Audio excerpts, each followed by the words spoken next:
지난주에 우리는 하나님 나라 백성이 일상생활 가운데서 모든 순간 붙들고 있어야 할 중요한 교훈에 대해서 함께 말씀을 나누면서 돈과 관련해서 생각해 보았죠. 돈은 동서고금 남녀노소를 막론하고 이 세상에 살아가는 모든 사람들과 아주 밀접하게 연결되어져 있습니다. 그리고 옛날부터 지금까지 돈을 주인으로 삼아서 우상으로 숭배하며 살아가는 사람들도 굉장히 많았습니다. 요즘 우상인 돈을 맘몬이라고 해서 돈이 우상이 되어 있음을 더 구체적으로 표현하고 있죠. 맘몬이라는 말 여러분 들어보셨죠? 성도 중에도 돈을 우상으로 섬기며 살아가고 있는 사람들이 굉장히 많이 보입니다. 스스로는 나는 하나님을 주인으로 삼고 있고 하나님을 예배하며 하나님을 섬기며 살아간다 그렇게 말하지만 그들의 삶을 잘 살펴보면 하나님보다 항상 돈이 먼저고 사람보다 돈이 먼저인 삶을 살아가는 성도가 굉장히 많다는 것 아마 여러분들도 동의하실 겁니다. 그래서 지금 예수님께서 산상수훈에서 하나님 나라 백성은 돈을 주인으로 삼아서 살아가는 것이 아니라 하나님을 주인 삼아 살아가야 한다고 그렇게 가르쳐 주고 계시는 것이죠. 돈을 주인으로 삼은 사람들의 일반적인 모습은 돈을 벌기 위해서 불법과 편법을 서슴없이 행하고 사람보다도 항상 돈이 먼저고 예배 드리는 삶보다는 돈을 버는데 더 관심이 많고 이런 사람들이 돈을 주인 삼고 있는 사람들이죠. 그리고 돈을 버는 모습에서 뿐만이 아니라 돈을 사용하는 모습에서도 돈을 우상으로 삼고 있는 사람들의 특징들이 좀 드러납니다. 그 특징들은 돈을 자랑하면서 내가 돈을 이만큼 가지고 있어, 그리고 사치하고 쾌락을 위해서 흥청망청 그렇게 돈을 쓰고 있다면 그 사람은 돈을 주인으로 삼고 있는 사람입니다. 비록 그가 돈을 사용하고 있지만 돈을 사용하고 있다고 돈을 지배하고 잘 관리하는 것이 아니라 사용하고 있음에도 불구하고 돈의 지배를 받으며 돈의 노예 생활을 하고 있는 사람인 것이죠. 그리고 이렇게 돈을 주인으로 삼고 돈의 노예 생활을 하고 있는 사람들은 돈을 쌓아두는 그 일에 혈안이 되어져 있다고 지난주 우리가 함께 말씀을 쭉 나누면서 생각했죠. 여러분, 지난주 말씀을 쭉 나누었는데 우리가 한 주간 살아가면서 여러분들이 어떤 생각을 하면서 살았는지 잘 모르겠습니다. 분명한 것은 저와 여러분들도 돈을 주인으로 삼으려 할 때가 있다는 것입니다. 여러분, 이 부분에 대해서는 인정하셔야 합니다. 그래서 지난주 말씀에 또 우리가 생각했죠. 영안이, 영적인 눈이 항상 열려져 있어야 한다. 영적인 눈이 열려져 있지 않으면 하나님의 백성이라고 하는 하나님의 사람들도 순간순간 돈을 주인으로 삼아서 살아갈 때가 있다는 것이죠. 여러분, 우리의 영적인 눈이 열리면 어떤 일이 일어납니까? 하나님이 어떤 분이신지 정확하게 알게 될 것입니다. 하나님이 우리를 위해서 어떤 일을 해주셨는지도 알게 될 거고 그 하나님이 우리에게 요구하시는 것이 무엇인지 우리는 어떻게 하나님을 위해서 살아야 하는지에 대해서 영안이 열려져 있는 사람들은 그런 것들을 알게 될 것이고, 그리고 또 돈을 주인으로 삼는 삶이 어떤 삶인지, 하나님을 주인으로 삼는 삶이 어떤 삶인지 정확하게 알고 하나님을 주인으로 삼아서 하나님께 순종하며 살기 위해서 노력해 갈 것이라는 것이죠. 그래서 우리의 영적인 눈이 열리고 하나님을 온전히 주인 삼아서 그렇게 이 땅 가운데서 살아가는 하나님의 백성이 되어야 한다고 예수님께서 지금 산상수훈을 통해서 가르치고 계신 것 아닙니까? 저와 여러분들이 예수님의 이 가르침에 정말 충실해서 하나님만 온전한 주인으로 섬기면서 그렇게 하나님의 백성으로 서기를 주님의 이름으로 축원드립니다. 여러분, 지난주 말씀에 이어서 오늘 말씀은 하나님 백성이 모든 삶의 순간 가운데 붙들어야 할 아주 중요한 두 번째 교훈에 대해서 말씀해 주시는데, 이 교훈도 역시 지난주에 생각했던 돈과 연결이 되어져 있습니다. 그래서 하나님 백성이 이 땅 가운데서 살아갈 때 모든 순간에 붙들어야 할 이 중요한 교훈 두 번째에 대해서 생각할 때 돈을 주인으로 삼아서 돈을 이 땅 가운데 쌓아두려고 하는 그 사람들이 왜 그렇게 할까에 대해서 좀 생각해 봐야 할 것 같습니다. 여러분, 돈을 주인으로 삼아서 이 땅 가운데 돈을 쌓으려고 하는 그 사람들, 왜 그렇게 하는지 우리는 지난주에 잠깐 그 이유를 짚어봤었거든요. 여러분, 그 이유를 조금 자세하게 살펴보면 죄로 타락한 인간에게 욕심이라는 근원적인 죄가 있기 때문에 그 욕심에 따라서 계속해서 얻고 얻으려고 한다고 말씀드렸죠. 그리고 또 죄로 인한 영원한 죽음 때문에 우리 가운데는 불안이 늘 존재하게 되었습니다. 이 불안을 어떻게 해소하고 싶은데 해결할 수 있는 방법이 뭔지 잘 모르겠어요. 그래서 무엇이든지 다 할 수 있을 것 같다라고 생각되어지는 이 돈을 쌓아서 이 불안을 어떻게 해결해 보려고 하는 것이죠. 여러분, 잘 생각해 보면 죄가 이 땅 가운데서 시작된 이후로 불안도 우리와 늘 함께 하고 있었습니다. 그리고 이 불안은 우리 삶 곳곳에 다 파고들어 있죠. 저와 여러분들이 지금도 똑같이 안고 있는 불안, 그 불안을 총체적으로 잘 살펴보면 미래에 대한 불안이다 라고 정리할 수 있습니다. 앞으로 내 삶 가운데서 어떤 일이 일어날지 모르기 때문에 그것에서 불안이 시작되어지는 것 아닌가요? 여러분, 이런 불안은 어른이나 아이나 다 똑같이 가지고 있죠. 미래에 어떤 일이 다가오는 그 날에 어떤 일이 있을지 모르기 때문에 불안한 거, 아이나 어른이나 다 똑같잖아요. 여러분, 어른들의 불안, 이런 불안을 좀 자세하게 살펴보면 이런 것들이 있습니다. 어른들이 가지고 있는 불안 중에 당장 먹고 사는 것에 대한 불안이 있습니다. 이 불안은 모든 사람들이 다 경험하는 것이고, 특히 가정을 꾸리고 있는데 안정적인 직장이 아니라 일용직 혹은 계약직으로 하루하루 밥을 벌어 먹고 사는 사람이라면 당장 먹고 사는 것에 대한 불안이 늘 마음 가운데 자리를 잡고 있겠죠. 그리고 당장 먹고 사는 문제가 해결되어져도 또 다른 불안이 우리 가운데 계속 이어집니다. 먹고 사는 문제에 따른 불안 뒤에 오는 불안은 자녀 교육과 양육에 대한 불안이죠. 여러분, 내 자녀를 다른 자녀들과 비교해서 뒤처지지 않게 잘 교육하고 양육하고 싶은데 내가 그렇게 할 수 있을까? 여러분, 이런 염려와 걱정들, 고민들, 불안들 가지고 계시지 않나요? 우리 자녀들에 대해서 뭔가를 해 주어도 계속 더 해주고 싶은 마음 여러분 가운데 있지 않습니까? 저는 그런 마음이 있거든요. 뭔가 부족한 것 같고 해줄 만큼 해준 것 같은데도 마음 한켠에는 늘 미안한 마음이 자리를 잡고 있어요. 여러분, 이것은 아마 모든 부모들이 다 가지고 있는 불안함일 것입니다. 그리고 이 불안함이 해결되어지고 나면 그 다음에 또 이어지는 불안함이 있습니다. 어떤 불안함입니까? 노후 생활에 대한 불안이죠. 여러분, 노후 생활과 관련한 이 불안은 지금 노령 사회로 빠르게 접근하고 있는 이 대한민국 사회 전체가 안고 있는 가장 큰 불안 중에 하나라고 생각되어집니다. 일을 그만두고 난 이후에도 20년, 30년 그 노후 생활을 어떻게 보낼 것인가? 여러분, 저와 여러분들이 지금부터 조금씩 고민하며 염려하고 걱정하고 있는 것 아닌가요? 여러분, 그런데 방금 언급한 이 모든 불안은 돈으로 해결할 수 있습니다. 먹고 사는 문제 돈으로 해결할 수 있죠. 그렇죠? 자녀 양육과 자녀 교육, 돈이 많으면 이것도 어느 정도 해결할 수 있습니다. 노후 생활과 관련된 불안도 돈이 많으면 좋은 요양시설에 찾아가서 거기서 지내면 되잖아요. 돈이 해결할 수 있죠.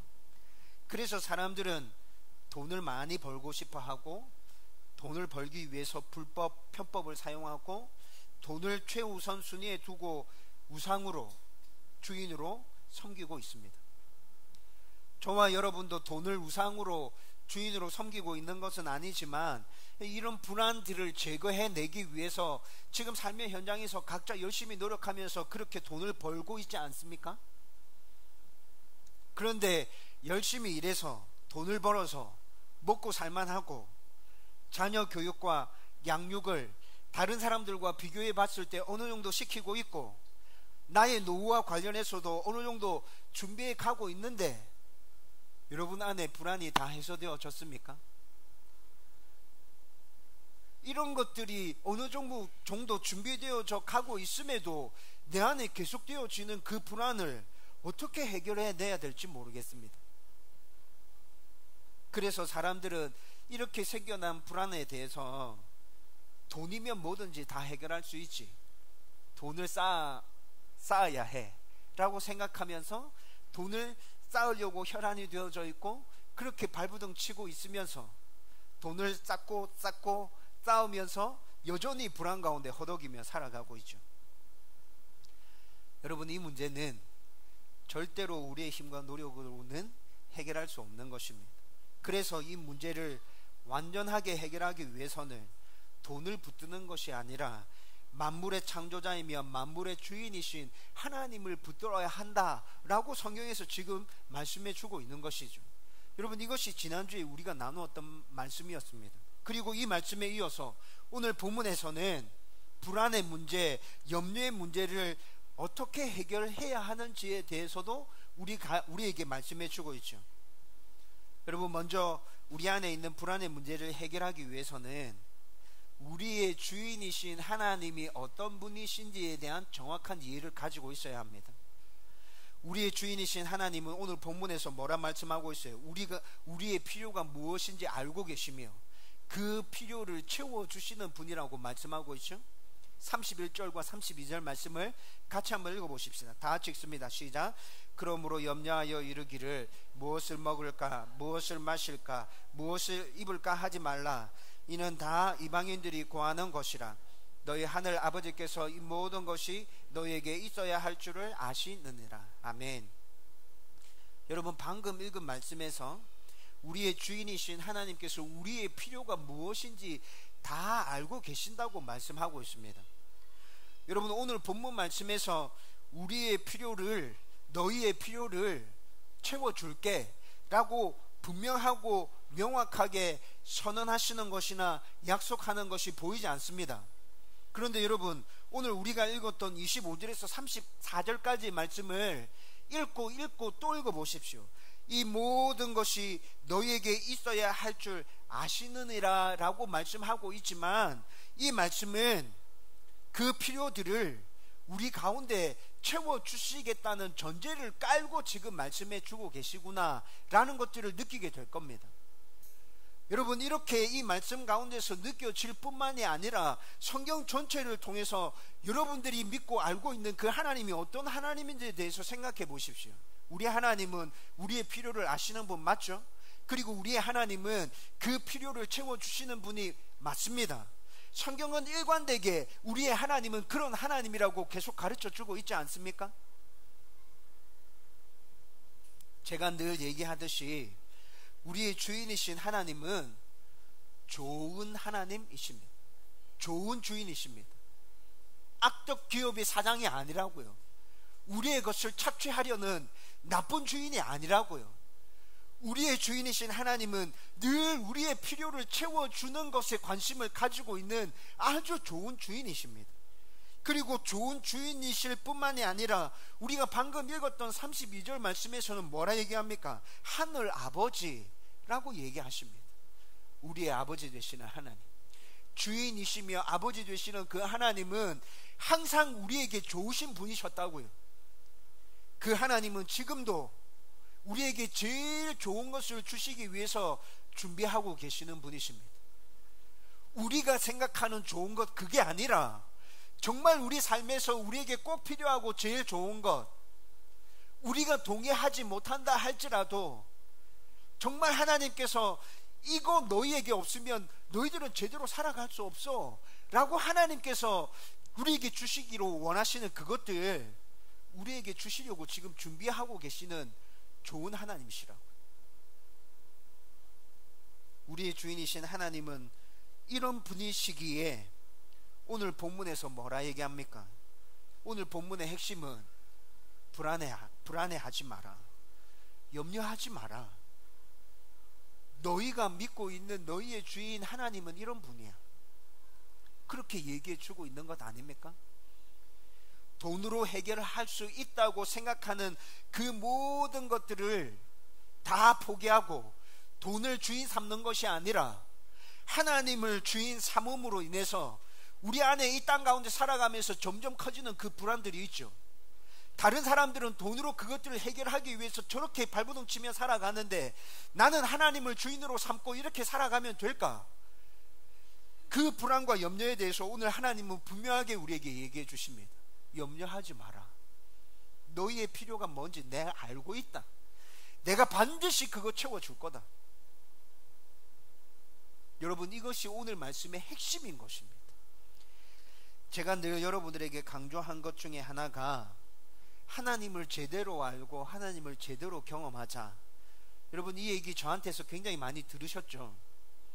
그래서 하나님을 제대로 알기 위해서 말씀을 읽는 것, 묵상하는 것 계속 강조하고 있지 않습니까? 하나님을 깊이 경험하는 것을 위해 계속 기도해야 된다고 그렇게 여러분들에게 말씀드리고 있죠. 여러분, 제가 지금 읽고 있는 책도 기도와 관련된 책인데 그 책의 저자는 이렇게 얘기합니다. 하나님을 제대로 알고 하나님을 경험한 만큼 더 기도하게 되고 더 믿음이 굳건해진다. 그래서 하나님을 알기 위한 노력을 절대로 게을리해서는 안 된다. 여러분, 기도에 대한 이야기를 하고 있는데 지금 그 책의 저자가 하나님을 알기 위한 노력을 절대로 게을리해서는 안 된다고 말하고 있습니다. 저는 이 저자의 말에 100% 공감합니다. 여러분들이 하나님을 아는 것만큼, 하나님을 경험하는 것만큼 여러분들은 더 기도하게 될 것입니다. 더 믿음이 굳건해질 것입니다. 그리고 그렇게 하나님을 알게 된 만큼 더 하나님과 행복한 동행을 하게 될 것입니다. 여러분, 성도들이 성경을 꾸준하게 읽고 큐티하는 것이 얼마나 힘든지 제가 잘 알고 있습니다. 매일 5분에서 10분 정도 꾸준하게 기도하는 것 얼마나 힘든지 제가 잘 알고 있습니다. 어떻게 아냐고요?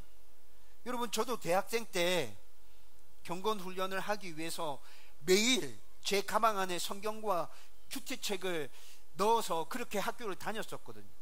그런데 그렇게 매일 성경과 큐티책을 가지고 학교 다님에도 불구하고 매일 꾸준히 그것을 한다는 것이 참 힘들었습니다. 심지어는 사역을 시작해서 제가 사역을 시작하자마자 2년 반 정도 걸쳐서 제자훈련을 받았거든요. 여러분, 제자훈련 받아보신 분들이라면 다 알 겁니다. 매일 성경 읽고 매일 큐티 해야 되죠. 훈련 과정 안에 그 과제들이 계속 주어지잖아요. 그런데 사역을 시작하고 사역자가 되어서 제자훈련을 2년 반 동안 받아가면서 매일 과제물로 해야 되는 그 성경 읽기와 그 큐티도 정말 힘들었어요.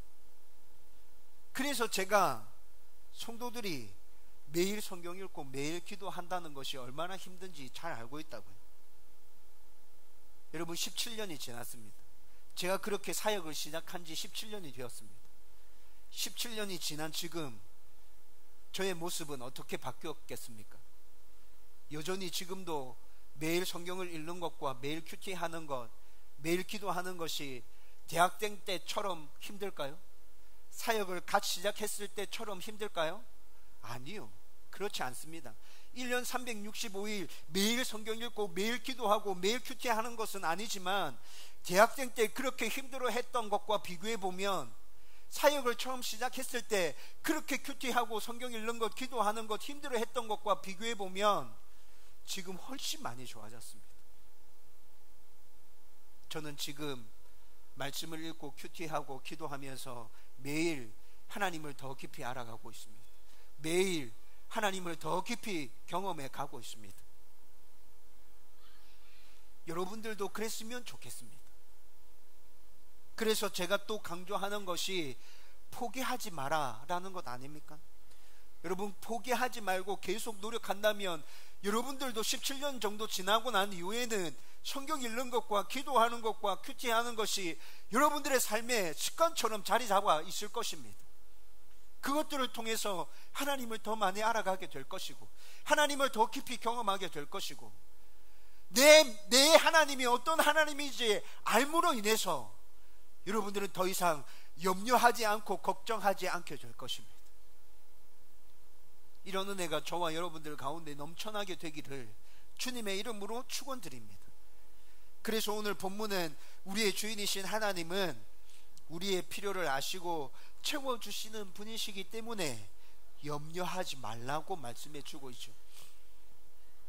25절에서 30절까지 말씀을 쭉 읽어보면 이에 대한 구체적인 말씀이 나타나는데요, 여러분 25절 말씀 처음 시작하면서 염려하지 마라 라고 말씀하고 있죠.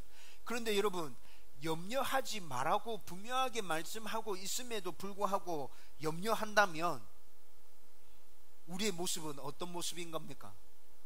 불신앙의 모습입니다. 불순종의 모습입니다. 분명히 성경은 염려하지 말라고 말씀하고 있음에도 염려가 우리를 사로잡고 있다면 불신앙하고 있는 것이죠. 그리고 27절 말씀에 보면 염려함으로 네 키를, 네 신장을 한 자라도 자랄 수 있게 자랄 수 있느냐? 그렇게 할 수 있냐? 이렇게 물어보고 있죠. 여러분, 이게 무슨 말이에요? 염려는 아무 쓸모가 없다, 아무 소용이 없다 라는 것을 지금 이렇게 말씀해 주고 있는 것이죠. 여러분, 실제로 우리가 염려하는 모든 일들, 그 일들 중에 90%는 일어나지도 않는 일에 대해서 염려하는 것입니다. 여러분, 이거 얘기 들어보신 적 있죠? 제가 인터넷에서 정확하게 이 근거를 찾아보기 위해서 검색을 해보니까 여러분, 2018년 9월이면 지금 이달이잖아요. 지금 이달에 염려는, 우리가 염려하는 90%는 쓸데없는 것입니다 라는 책의 제목이, 아니 그 제목의 책이 출판되어져 있더라고요, 이달에. 여러분, 염려는 우리의 시간과 에너지를 낭비하게 하는 것입니다. 그리고 32절 말씀에 보면 염려는 우상 숭배하는 이방인들의 특징이라고 말씀합니다. 여러분, 이방인들의 우상 숭배는 자신들이 만든 신을 섬기는 것이잖아요. 자신들이 만들었기 때문에 그 신에게는 생명도 없고 능력도 없고 아무것도 아니라는 것을 우상 숭배하고 있는 그 이방인들이 더 잘 알 겁니다. 하지만 불안하기 때문에 이 불안을 어떻게 떨쳐보려고 자신들이 만들어낸 게 지금 그 우상인 것이잖아요. 그래서 그 우상을 열심히 섬기고 그 우상에게 열심히 기도하지만 여러분, 이방인들에게 불안이 사라지겠습니까? 지네들도 알고 있다니까요. 자기들이 만든 것, 능력도 없고 힘도 없고 생명도 없고 이 우상은 아무것도 할 수 없다는 것 알고 있지만 그 불안을 떨쳐내 보려고 지금 그렇게 애쓰고 있는 것이죠. 그러면서 계속 불안해합니다. 이 신이 지금 나에게 아무것도 해줄 수 없다는 것을 너무 잘 알고 있기 때문에. 이방인들의 특징이라는 것이죠.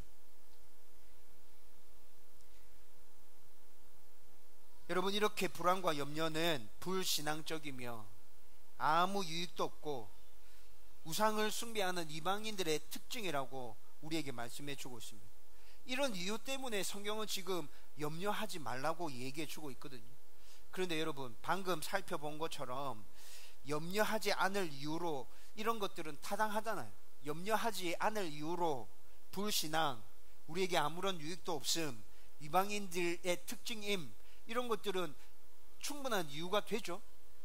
그런데 여러분, 만약에 이런 이유가 제시되어졌음에도 불구하고 우리가 살아가는 데 있어서 실제적으로 필요한 모든 것들이 해결되어지지 않는다면 염려하지 않을 수 있습니까? 이해는 되죠. 무슨 말인지 알아먹겠어요, 하나님. 염려하지 말라는 그 말 충분히 이해가 됩니다. 그런데 하나님, 내 삶 가운데는 실제적으로 이런 문제가 있어요. 그런데 하나님께서 염려하지 말라고 하신 그 말씀이 하나도 내 삶에 적용이 안 돼요. 이렇게 될 거잖아요.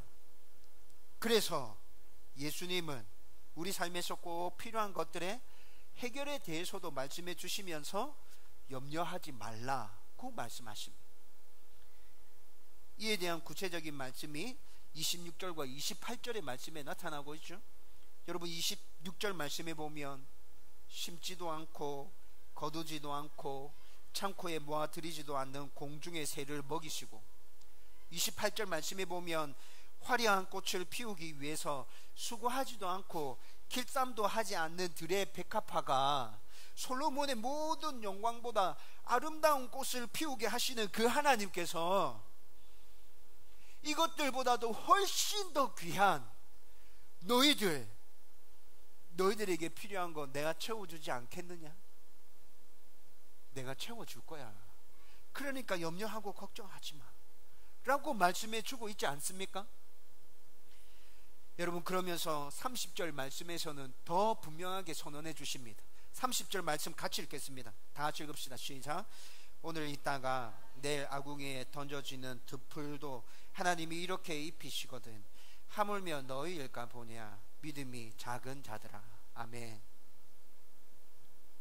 이 말씀은 우리의 필요를 잘 알고 계시는 우리의 주인 되신 하나님께서 우리의 그 필요를 반드시 채우시겠다는 선포이며 선언이십니다.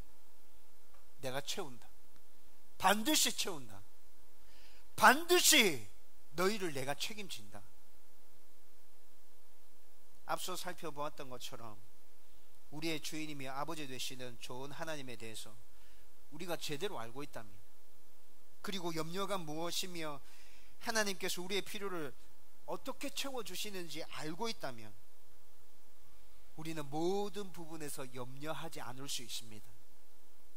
저와 여러분이 하나님에 대한 온전한 이해를 바탕으로 해서 굳건한 믿음 가운데 염려하지 않기를 주님의 이름으로 축원드립니다. 그러면 이제 끝으로 우리의 주인이신 하나님이 우리의 필요가 무엇인지 잘 아시고 그것을 다 채워주시기 때문에 우리는 불안해하거나 염려하지 않고 그냥 가만히 있으면 되는 것입니까? 33절 말씀 우리 같이 읽겠습니다. 다 같이 읽읍시다. 시작. 그런즉 너희는 먼저 그의 나라와 그의 의를 구하라. 그래야면 이 모든 것을 너희에게 더하시리라. 아멘. 우리의 주인이신 하나님께서 우리의 불안과 염려를 모두 맡기고 우리는 하나님의 나라와 그의 의를 구하면 된다고 33절 말씀에서 또 이야기해 주고 있죠. 그러면 우리의 필요를 하나님께서 계속해서 다 알아서 채워주신다 말씀하십니다. 여러분, 33절에서 말씀하고 있는 그의 나라와 그의 의, 이것이 담고 있는 의미는 작년에 우리가 주기도문 강해를 나누면서 충분히 다 나누었습니다. 다시 간략하게 정리해서 말씀드리면 그의 나라와 그의 의를 먼저 구한다. 이게 무슨 의미냐? 이 땅에 있는 모든 것들을 통하여서 하나님께서 영광 받으시도록 구하는 것입니다. 하나님의 계획과 하나님의 뜻이 온전하게 이루어지도록 구하는 것입니다. 하나님께서 다스리시고 하나님께서 통치하시는 하나님의 나라가 이 땅 가운데 세워지기를 구하는 것입니다. 이 땅에 존재하는 모든 교회가 하나님을 주인으로 삼은 교회로 건강하게 세워지기를 구하는 것입니다. 여러분 각자가 하나님을 올바로 알아가고 깊이 경험하면서 온전한 하나님의 사람이 되어지기를 구하는 것입니다. 여러분들의 자녀가 하나님의 사람으로 온전하게 서서 이 땅 가운데 하나님의 나라를 세워가는 일꾼이 되어지기를 구하는 것입니다. 여러분, 이런 것들이 하나님의 나라와 하나님의 의를 구하는 것입니다. 여러분, 우리는 기도할 때 우리의 필요와 우리의 소원과 우리의 기대에 대해서 먼저 하나님께 아뢰게 되죠. 여러분, 이런 기도를 하지 말라는 것이 아닙니다. 이런 기도 해야 합니다. 그런데 성경은 이런 기도보다 너희가 먼저 하나님의 나라와 하나님의 의를 구할 때 너희들이 구하는 그 기도는 내가 알아서 다 채워줄 거야. 하나님께서 이렇게 말씀하고 계시는 것이죠. 그리고 이렇게 염려 대신 먼저 하나님의 나라와 그의 의를 구하면서 우리에게 주어진 삶의 현장 가운데서 하나님의 사람으로 열심히 살아가야 합니다. 여러분, 아주 간단한 질문인데 여러분들은 하나님이 교회에만 계시다고 생각하시나요? 그렇지 않죠. 하나님은 모든 곳에 계시는 분이시죠. 하나님은 교회의 주인이시기만 하십니까? 그렇지 않죠. 하나님이 이 세상 만물의 주인이시며 모든 것들을 다스리고 통치하고 계시죠. 따라서 성도인 우리는 교회에서 예배 드리는 것만 중요하게 생각할 것이 아니라 우리의 삶의 현장의 모든 부분에 있어서 우리는 성도로 살아가야 합니다. 하나님의 백성으로 살아가야 합니다. 나의 삶 가운데 최선을 다하며 살아가야 한다고요. 말씀을 읽고 연구하고 기도만 하고 있다면 그 사람은 좋은 하나님의 사람 아닙니다. 말씀을 읽고 하나님이 누구시며 무엇을 말씀하시는지 알았다면 알게 된 그 지식을 바탕으로 해서 삶의 현장 가운데 들어가서 열심히 살아야 합니다. 여러분, 기도하면서 하나님의 뜻이 무엇인지 깨달았고 기도하면서 성령의 능력을 덧입었다면 삶의 현장에 들어가서 하나님의 백성답게 살기 위하여 몸부림치며 그렇게 열심히 살아야 합니다. 이것이 하나님 나라와 그의 의를 위해서 구한 자가 자신의 모든 삶의 영역에서 하나님의 나라를 세우고 하나님의 의를 실현하기 위해서 순종하는 모습인 것입니다.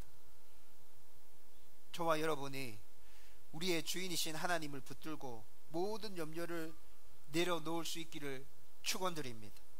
그리고 먼저 그의 나라와 그의 의를 구하면서 삶의 현장에서 최선을 다해 순종하며 살아가는 하나님의 신실한 백성들이 되기를 주님의 이름으로 축원드립니다. 이제 말씀을 정리하려고 합니다. 목사인 저는 염려하면서 살아갈까요? 네, 목사인 저도 염려하면서 살아갑니다. 여러분, 제가 염려하고 있는 것 솔직하게 여러분들에게 말씀드리면 교회가 건강하게 성장해서 자립할 수 있을까? 교회 개척하면서 지금까지 제 안에서 떠나지 않는 염려입니다. 우리 가족의 생계 문제를 잘 해결할 수 있을까? 내 자녀들 대학까지 공부시킬 수 있을까? 사역을 마치고 난 다음에 노년에 나의 노후는 어떻게 될까? 여러분, 한순간도 제 안에서 떠나지 않은 염려입니다. 아주 많은 염려들 끌어안고 살아가고 있습니다. 때로는 이런 염려들 때문에 마음이 무너질 때도 있습니다. 그래서 저는 더 말씀을 붙들고 기도할 수밖에 없습니다. 말씀과 기도 외에는 이런 염려들을 이겨낼 수 있는 다른 방법이 없더라고요. 내가 고민해도 안 되고 걱정하고 있어도 안 되고 다른 곳에 찾아다니면서 도움을 요청해도 안 되고, 야, 이거 어떻게 해결할 수가 없구나. 또 기도하면서 저의 소원, 저의 기대, 저의 바람을 아뢰는 것보다 하나님의 나라와 의를 구할 때, 오늘 말씀처럼 하나님의 나라와 하나님의 의를 구할 때 내 마음 가운데 더 깊은 평안과 기쁨과 감사가 임한다는 것도 경험하면서 하나님의 나라와 하나님의 의에 더 집중하게 됩니다. 개척해서 처음에 여러분들을 위해서 기도할 때 여러분들이 개척교회에 오고 난 다음에 모든 부분에 있어서 복을 받고 평안해야 지속적으로 함께 할 수 있지 않을까? 이런 생각 때문에 여러분들의 가정, 자녀, 사업, 건강 이런 부분에 있어서 하나님께서 복 주시기를 계속 기도했었습니다. 그렇게 한참을 기도하는데 나중에는 이 기도가 바뀌어지더라고요. 아, 이게 아니구나. 이건 그냥 단지 내 바람일 뿐이고 하나님께서 원하시는 건 이게 아니구나. 그래서 여러분들을 위해서 매일 기도하면서 저의 기도를 고쳤습니다. 그런 것들에 대해서 솔직하게 말씀드리면 잘 기도하지 않습니다. 여러분들을 위해서 매일 기도하는 것은 하나님, 온전한 하나님의 사람으로 서게 해주십시오. 변화되게 해주십시오. 성장하고 성숙하게 해주십시오. 하나님을 깊이 알아가게 해주십시오. 하나님을 깊이 경험하게 해주십시오. 그래서 지금 삶의 현장 가운데서 어렵고 힘들지라도 하나님의 사람으로 서게 해주십시오. 매일 기도하고 있는 것입니다. 여러분, 저는 앞으로도 여러분들을 위해서 이 기도 제목으로 계속 기도할 것입니다. 다음 교회가 하나님이 주인이신 교회로 건강하게 세워지게 하여 주옵소서. 계속 기도해 갈 것입니다. 다음 교회와 여러분들의 삶을 통하여 하나님께서 영광 받으시고 하나님의 뜻이 이루어지고 우리 성도들이 있는 그 모든 곳에서 하나님의 나라가 세워지게 하여 주옵소서. 계속 기도해 갈 것입니다. 이 기도는 분명히 하나님의 나라와 하나님의 의를 구하는 기도 맞다고 저는 확신하고 있습니다. 그리고 이렇게 기도하는 중에 앞서 언급한 염려와 불안은 사라지고 평안과 기쁨, 감사를 저와 여러분들이 함께 동일하게 누리게 될 것입니다. 여러분들도 모든 염려를 하나님께 맡기고 말씀과 기도 가운데 하나님의 나라와 그의 의를 먼저 구하면서 평안과 기쁨과 감사를 누리며 살아가게 되기를 주님의 이름으로 축원드립니다.